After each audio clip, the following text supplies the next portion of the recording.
BJP నుంచి బండారు రామ్మోహన్ రావు గారు senior రాజకీయ విశ్లేషకులు మనకి అందుబాటులోకి వస్తారు. ముందుగా గౌతమ్ ప్రసాద్ గారితో స్టార్ట్ చేద్దాం. నమస్తే గౌతమ్ ప్రసాద్ గారు, వెల్కమ్ టు ది డిబేట్ అండి. నమస్కారం సార్. నమస్తే. ఏంటి సార్, ఏం చెప్తారు? ఫోన్ ట్యాపింగ్ వ్యవహారం ఎలా, ఎంత ఇష్యూ క్రియేట్ చేస్తుందో, ఎంత రచ్చరేపుతోందో, ప్రస్తుతం మళ్ళీ ప్రభాకర్ రావు సరెండర్తో ఏ విధంగా మళ్ళీ కొత్తమలు తిరగబోతుందని అందరూ కూడా మళ్ళీ ఉత్కంఠ కొనసాగుతోంది. ఇప్పుడు తాజాగా కవిత గారు ఆల్రెడీ మీరు విన్నదే చెప్పారు, నా భర్త ఫోన్ ట్యాప్ కూడా చేశారు, ఇంత కీచకని పాల్పడతారంటే ఆ మరో బాంబు. ఏంటి ఇవన్నీ బీఆర్ఎస్ ఎలా చూస్తోంది? సార్ అందరికీ గుడ్ ఈవినింగ్ అండి. అంటే రాజకీయంగా ఒక బురద జల్లే కార్యక్రమం, అదేవిధంగా బీఆర్ఎస్ పార్టీ మీద సీరియస్ గా ఒక ఎలిగేషన్ చేయాలనే ఒక ప్రధాన ఉద్దేశంతో చేస్తున్న రాజకీయాలు ఇవి. ఇవి చాలా చాలా దురదృష్టకరమైన రాజకీయాలు అని చెప్పేసి అయితే నేను చెప్పదలుచుకున్నాను.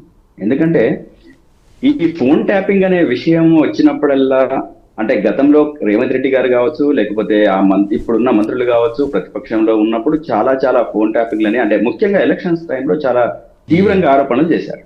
చేసిన సందర్భంలో కూడా మేము చెప్పాం ఏమని, అసలు ట్యాపింగ్ అనేది ఉండదు, ట్యాపింగ్ జరగడానికి అవకాశం లేదు. మా కేసీఆర్ గారు క్లియర్ గా చెప్పారు, అంటే ట్యాపింగ్ లేదు, తోకమట్ట లేదు అని చెప్పేసి క్లియర్ గా చెప్పారు. అంటే ప్రభుత్వం తన పని తను చేసుకుంటూ పోతున్న సందర్భంలో ట్యాపింగ్ జరుగుతుందని చెప్పేసి అది పోలీస్ వర్గాలు చేస్తాయి, అది ప్రభుత్వం చేయదు, లేదా కేసీఆర్ గారు వ్యక్తిగతంగా చేయరు, లేకపోతే ఇంకొకళ్ళు చేయరు అని చెప్పేసి చాలా క్లియర్ గా మా అధినేత చెప్పారు. అయితే దాన్ని కొట్టిపడేసే విధంగా మాట్లాడిన సందర్భాలకు మనందరం చూస్తున్నాం. అయితే ఇంకో చాలా విచిత్రమైన విషయం ఏంటంటే, మీడియా కూడా అంటే వకాల్తా పుచ్చుకుంటున్నట్టుగా మాట్లాడుతున్నారు. అంటే జరిగిందా లేదా అనే ఒక సందిగ్ధంలోంచి మాట్లాడాల్సింది, అంటే న్యూట్రల్ గా మాట్లాడాల్సింది, అట్లా మాట్లాడకుండా జరిగింది, దీంట్లో ఇక కంపల్సరీ ఈ రకమైన అంటే అలిగేషన్స్ ఉన్నాయి కాబట్టి ఖచ్చితంగా రేపు జైలుకు పోతారు అనే పద్ధతిలో మీడియా కూడా మాట్లాడడం అనేది దురదృష్టం. అంటే ఒక కేసు ఫైల్ అయిన తర్వాత దాని పూర్వపరాలు పరిశీలించిన తర్వాత, ఆ పరిశీలించిన పూర్వపరాలని లెక్కలోకి తీసుకున్న తర్వాత, నిజ నిర్ధారణ జరిగిన తర్వాత దాని మీద వకాల్తా పుచ్చుకుంటే తప్పేం లేదు. అంటే మీడియా కూడా దాంట్లో ఇబ్బంది పడాల్సిన అవసరం లేదు. ఒక అంశం సంబంధించింది, అది ప్రజలకు సంబంధించిన అంశం కాబట్టి తప్పనిసరిగా మనం మాట్లాడుకోవాల్సిందే. కానీ ఇక్కడ అట్లా జరగట్లేదు, వకాల్తా పుచ్చుకొని మాట్లాడేస్తుంది, జరిగింది అని వీళ్ళే తీర్పిచ్చేస్తున్నారు. అది ఎట్లా కరెక్ట్ అవుతుంది అనేది నాకు అర్థం కాలేదు. అంటే ఈ మాట నేను ఎందుకు అంటున్నానంటే, మీరు అర్థం చేసుకోవాలి. రేవంత్ రెడ్డి గారు గత 2 నెలల క్రితం చాలా క్లియర్ గా చెప్పారు ఏమని, ఫోన్ ట్యాపింగ్ అనేది ప్రభుత్వాలు చేయటం సర్వసాధారణం అని చెప్పేసి మాట్లాడిన సందర్భం ఈ రోజు కూడా ఇంకా మీడియా మర్చిపోయింది. అంటే ఆయన మాటల్ని మర్చిపోయింది, ఫోన్ ట్యాపింగ్ అనే పదాలు మాత్రం గుర్తుపెట్టుకొని బీఆర్ఎస్ మీద దాడి చేయడానికో, లేకపోతే ఇంకోటి రాజకీయంగా దెబ్బతీయడానికో రకరకాలుగా ప్రయత్నం చేస్తుంది. రేవంత్ రెడ్డి గారు ఫోన్ ట్యాపింగ్లు ఉండవు, ప్రభుత్వము అధికారికంగా ఎవరిదైనా కావలిస్తే సమాచారం తీసుకోవడం కోసం తప్పనిసరిగా ట్యాపింగ్ చేస్తుంది, దాంట్లో తప్పేముంది. అదేవిధంగా నా ఫోన్ ట్యాపింగ్ జరిగినట్టు ఇప్పటిదాకా నాకు సిట్ చెప్పలేదు, నాకు విచారణకు పిలవలేదని చెప్పేసి విషయాలు వీళ్ళందరూ మర్చిపోయారని నేను ఈ సందర్భంగా అడుగుతున్నా. ఇదే మీడియా ప్రతినిధులకు కావచ్చు, అంటే మెయిన్ స్ట్రీమ్ మీడియా అంటే తన మీద వేసుకొని, అంటే వకాల్తా పుచ్చుకొని కాంగ్రెస్ ప్రభుత్వం ఒక స్టాండ్ తీసుకొని మాట్లాడడం కరెక్ట్ అవుతుందా? అది ఎట్లా కరెక్ట్ అవుతుంది? గౌతమ్ ప్రసాద్ తీసుకోలేదు అంటే నాకు అది తేలకుండా మనం ఏంటనేది క్లారిటీ ఇవ్వలేము. బట్ ఏంటంటే అట్ ద సేమ్ టైం ఏం జరుగుతుందంటే చూస్తున్నాం గత కొన్ని రోజులుగా, అదే అడుగుతున్నా, గత కొన్ని రోజులుగా తీర్పు ఇచ్చేస్తుంది. అంటే నేను ఏమంటున్నానంటే, తీర్పు మీడియాలు ఇవ్వద్దు కదా, ఏ రకంగా ఇస్తారు చెప్పండి, ఏ రకంగా చేయాలి? సరే ఓకే, ఒకవేళ తీర్పు ఇచ్చే అధికారం వాళ్ళకి లేదు, ఒకవేళ ఇచ్చింది అనుకుందాం, నిజ నిర్ధారణ మీద ఆధారపడి మాట్లాడాలి కదా, అట్లా మాట్లాడాలి కదా. అంటే ఒక వ్యక్తులు అదొక కేసు నడుస్తా ఉంది, ఈ కేసులో 2 సంవత్సరాల కాలం క్రితమే మేము దీన్ని బయటకు వస్తాం. ఎవరు ఆపారు? ఫోన్ ట్యాపింగ్ కేసు నడవద్దని మేము ఆపామా? గవర్నమెంట్ ఎవరిది? కాంగ్రెస్ ది. ఈ కాంగ్రెస్ గవర్నమెంట్ ఉన్నప్పుడు చేయకుండా మేమేమన్నా ఆపామా, కాళ్ళతో కట్టెలు పెట్టామా, లేకపోతే ఏం చేస్తాం? ఏం చేయలేదు కదా. చేసుకోమని చెప్పాను, మీరు ఏం చేతనైతే అది చేసుకోండి, ఇంకొక అడుగు ముందుకేసి ఏం పీక్కుంటారో పీక్కుండి అని కూడా చెప్పాను. అంటే మాట్లాడడం కరెక్ట్ కాదు కదా. ఆల్మోస్ట్ ఇంచుమించుగా మర్చిపోయిన సిచ్యువేషన్ వచ్చేసారు ఫోన్ ట్యాపింగ్ సంబంధించి. నిజంగా రాజకీయ విమర్శలు ప్రతి విమర్శల కింద కనిపించే అందరికీ.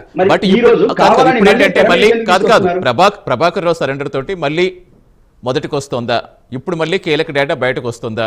అంటే ఇప్పటివరకు ఇలా సరెండర్ చేయడం జరగలేదు. ఇప్పటివరకు విచారణకే పిలిచారు. ఇప్పుడు ఆల్రెడీ మీ బీఆర్ఎస్ నుంచి కొంతమంది వెళ్ళారు, కాంగ్రెస్ నుంచి కొంతమంది వెళ్ళారు, బీజేపీ నుంచి కొంతమంది వెళ్ళారు. సిట్ చాలా మందిని విచారించింది, పిలిచింది. అందరూ కూడా నా ఫోన్లు ట్యాప్ అయ్యాడు, నా ఫోన్లు ట్యాప్ అయ్యి అంటే మీ ఫోన్లు ట్యాప్ అయ్యి వాళ్ళే పిలిచారని వీళ్ళు చెప్పారు. సరే, ఇదంతా అయిపోయింది. అయిపోతున్న శ్రమంలో కాలక్రమేణా ఇదంతా ఒక విమర్శ ప్రతి విమర్శలకు మిగిలిపోతుంది. ఇది ఏదో ఇష్యూ కింద మారుతుంది తప్పించి నిజం లేదా అన్న పాయింట్కి వచ్చినప్పటికీ మళ్ళీ ఇప్పుడు ప్రభాకర్ రావు సరెండర్ తోటి మళ్ళీ మొదటికి వచ్చినట్టు అనిపించడం లేదా? అంటే ఇప్పుడు ఖచ్చితంగా జరిగింది, డెఫినెట్గా అందుకు కాబట్టి సరెండర్ అయ్యి ఉంటారు అనేది రావట్లేదా? సార్ ఒకసారి మీ పేరు చెప్తారు సార్? సతీష్ గారు, నేను ఏమంటున్నానంటే ఈ రోజు ప్రభుత్వం 2 సంవత్సరాలుగా అంటే వేధింపులకు గురి చేసి ఇబ్బందులు పెట్టి అనేక రకాల సమస్యలు సృష్టించి వ్యక్తిగతంగా వాళ్ళ మీద దాడులు చేసే విధంగా ప్రయత్నం చేసి వాళ్ళకి లొంగ తీసుకునే చర్య వాళ్ళు చేస్తున్నారు. మీకు కళ్ళకు కనబడతా ఉంది, చూడండి ఏ రకంగా జరుగుతుందో.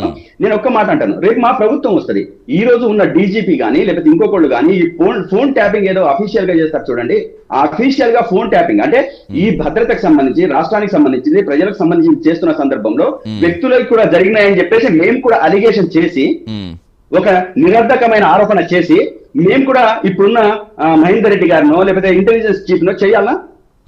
అంటే నేను ఒక ప్రశ్న అడుగుతాను, సాధారణమైన ప్రశ్న అడుగుతున్నాను.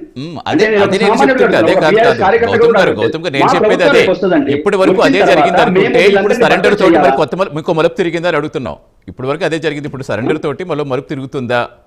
ఇప్పటి నుంచి స్పీడప్ చేస్తుంది అనిపిస్తుంది. అంటే ఇప్పుడు కవిత గారు కూడా చెప్పడం చూస్తాం, కవిత గారు కూడా చెప్పింది మీరు సరెండర్. సతీష్ గారు, సరెండర్ లేదు, సొరకాయ లేదు. ఎన్ని ఇబ్బందులు పెట్టి వాళ్ళు ఏం చేసినా వాళ్ళు ఫోన్ ట్యాపింగ్ లో ఒకవేళ ఏం చేయదలుచుకున్నా అక్కడ దొరికేది లేదు, జరిగేది లేదు, ఏం లేదు. ప్రభుత్వమే చేస్తుంది అనేది స్వయంగా ప్రస్తుత సీఎం గారే రేవంత్ రెడ్డి గారే ఈ ట్యాపింగ్ జరుగుతుందని చెప్పేసి అంగీకరించారు కదా. ఇది ఎందుకు చెప్పట్లేదు, ఎందుకు మాట్లాడట్లేదు? జరుగుతుంది, ఇది వాస్తవం అని చెప్పేసి మాట్లాడిన సందర్భం ఎందుకు? ఒక్కసారి మన టీవీలో ప్లే చేయండి ఆయన మాటల్ని. ఆయన ఏం మాట్లాడారో తెలుస్తుంది. ఆయన ఒక మీటింగ్ లో, ఒక ప్రెస్ మీట్ అనుకుంటాను, ఆ ప్రెస్ మీట్ లో స్వయంగా చెప్పారు కదా, మరి పెట్టండి, అది పక్కనే ఒక క్లిప్ కూడా వేయండి. అది వేస్తూ మా మాటల్ని కూడా క్రోడీకరించండి. ఆ క్రోడీకరించినప్పుడు మీకు వాస్తవ విషయాలు తెలుస్తాయి కదా. మహేందర్ రెడ్డి గారిని అనేక రకాలుగా మానసికంగా, శారీరకంగా, లేకపోతే వేధింపులకు గురి చేసి, లేకపోతే ఇతర దేశాల నుంచి రప్పించి ఇంకోటి చేశాం. ఏం చేశారండి మీరు? ఏం చేశారు 2 సంవత్సరాల కాలంలో? మేము చెప్తున్నాము, అడుగుతున్నాము. మేము అడుగుతున్న దానికి సమాధానాలు చెప్పండి.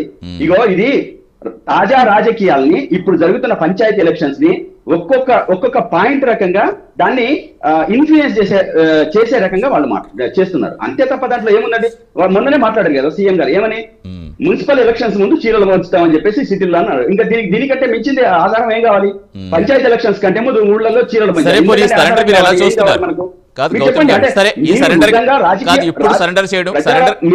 ప్రజా పాలన చేస్తున్నారా, లేకపోతే మీ రాజకీయ లబ్ధిని చేకూర్చడానికి ప్రయత్నం చేస్తున్నారా?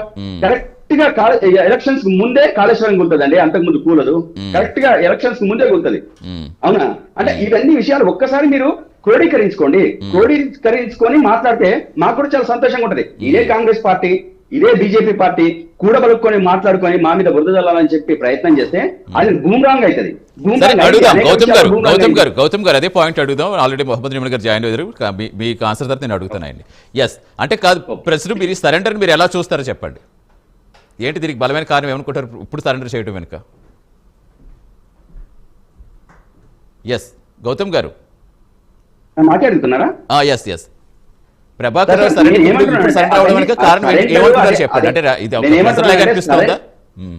మీ మాట నాకు సరిగా వినబడట్లేదు సార్. ఇప్పుడు వినిపిస్తోందా గౌతమ్ గారు?